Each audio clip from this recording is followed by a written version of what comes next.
I was in Columbus, Ohio earlier this week, and I was in the courtroom for the closing arguments. DuPont was being sued by a consumer out of Parkersburg, West Virginia, her name Carla Bartlett.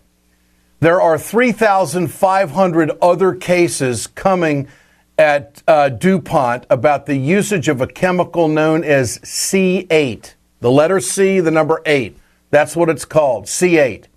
It was used for decades by the DuPont Corporation in the manufacturing of Teflon, and it causes cancer. They knew it causes cancer. They didn't tell the public. It was consumed by many Americans in that part of the country.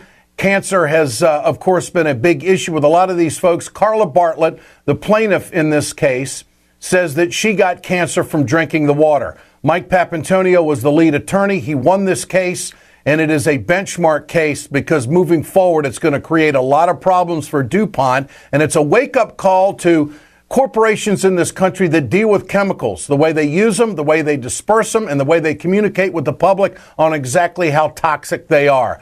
Mike Papantonio, America's lawyer, great to have you with us, Mike. Ed, how are you? I'm doing great. Congratulations. This is a big win, isn't it? It's a huge win. I think the biggest win is for people living in the Ohio Valley who now understand that for 50 years, this company has the intent of simply polluting their water. And it's not just their water, Ed. This is a chemical that actually is called, it's a biopersistent chemical that stays in these people's blood for 20 years. And the interesting thing is, it was discovered in this case, when DuPont was putting it in their blood for 20 years, they had no idea what the long-range latency aspect of that would be. How many cancers would it cause? We know it causes cancer. They've actually studied it in a special science panel that studied it, said it absolutely causes cancer. But then the real question comes down to, what about the biopersistent aspect of it? It's in their blood for 20 years. There's no studies to find out what that means.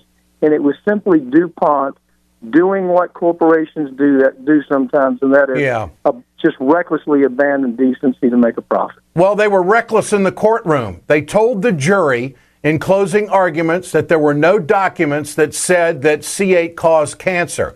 You, in the final closing argument, produced a document, their own document, showing that they knew that C8 caused cancer. Your take on that? Well, my take is that a corporation goes into a trial like this, and they count on the idea that juries aren't paying attention. And in this particular situation, they tried to argue that they had no way of knowing that C8 would cause cancer.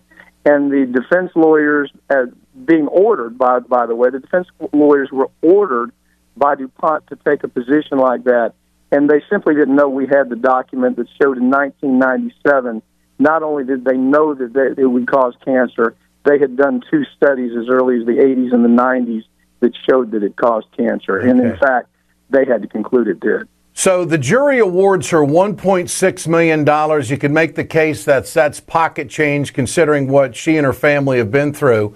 But it's also a wake-up call to DuPont. How many other cases are pending? How many other cases are going to be coming, and what do you think is going to happen? 3,500 more cases. The interesting thing about this particular case is this is the case that DuPont picked to go to trial first. This is the one that they absolutely believed they could win, that it was impossible for them to lose this case, and so they picked this case to go to trial first. That's what the significance of $1.6 million is. This is a case that if you're evaluating from a standpoint of severity of injury, this is one of the less. This is one of the more minor injury cases. But so now they understand that the very case they thought they could win is the case that is the benchmark for what the value of these cases are for 3,000 people. Now, this is a bellwether case as far as companies, corporations handling chemicals, dispersing of them, coming clean with the public on exactly what the risks are, all of the things that DuPont did not do. How revolutionary is this? Well, I think the important thing is DuPont, what we're going to see, the revolutionaries, we're going to see DuPont try to posture themselves by creating what they call spin-off companies. And what they've already done is they've already lied to their shareholders. That's another big part of this case. There's going to be shareholder derivative suits that come out of this because DuPont has lied to their shareholders and told them that they aren't responsible for all these liabilities, that there's this new company called Chemours that is responsible. It's a complete fraud. It's a fraud on the shareholders. And the lawyers who handle shareholder derivative cases are going to pick up on this, and they think this is a nightmare. Wait till the shareholders find out what DuPont has done, and that is to lie to them about the fact that they are not liable for 3,500 cases that another company called Chemours is. It's a complete scam, complete scam. You know, Mike, we have seen the right wing in this country say that we don't need the Environmental Protection Agency, that we don't need these regulations. Justice played out in a courtroom in Columbus, Ohio, on behalf of all consumers. There's no question about that. You're to be commended for some of the most outstanding lawyering I have ever seen.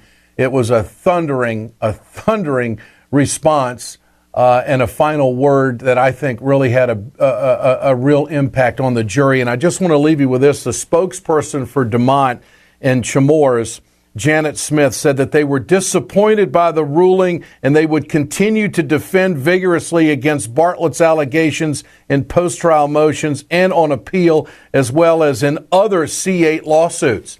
Now, that tells me that they're not going to settle with 3,500 people. They're going to fight them one at a time. How do I read that?